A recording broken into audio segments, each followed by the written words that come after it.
Okay, to finish up our table runner, we're adding the orange, in my case, the orange borders. I have the top one and the bottom one sewn on, and then I have pinned the two ends. So this border here and this border here. So let's sew those.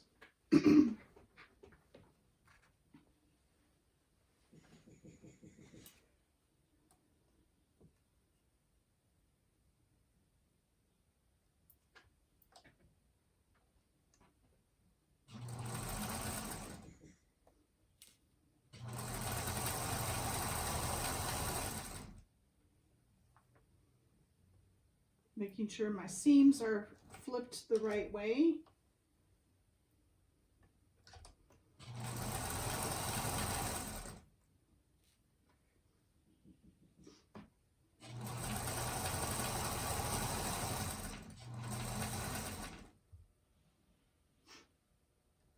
Oh, I feel like I'm gonna sneeze.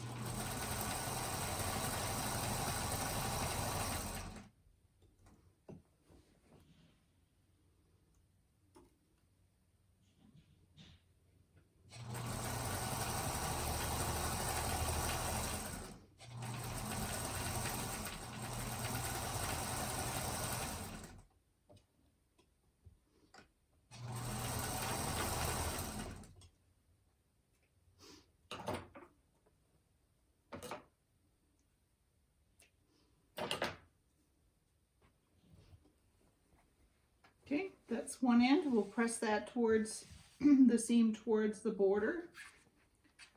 So let's sew our last border piece.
Okay, so now I'm just going to press this towards the orange.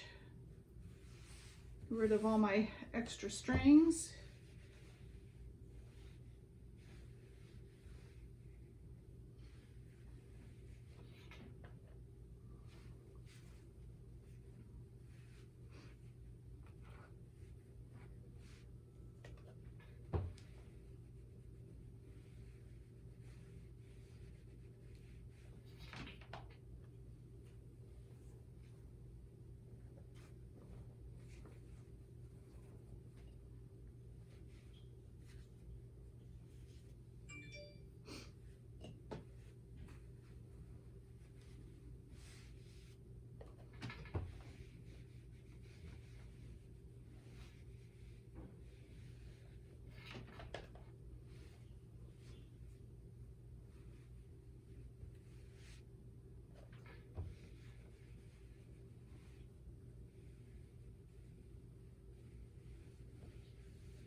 And there's our finished table runner top.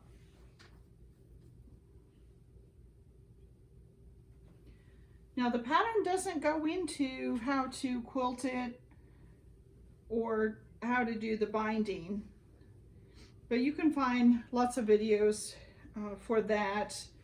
I may do one, I'm not sure yet. The quilting part is long and tedious, so it could be kind of a boring video. But I would have backing. I have some extra of this yellow that might be a nice backing for it. You would just make the backing a couple inches wider than the table runner top, and then the batting in between would also be a little bit bigger than the top, and then and then we just quilt over top, baste it together with safety pins is usually how I do the small pieces. And then do some stitch in the ditch on the main seams just to kind of anchor it down, and then I go back in, might do some fancy quilting. This other one, I did a lot of detail quilting.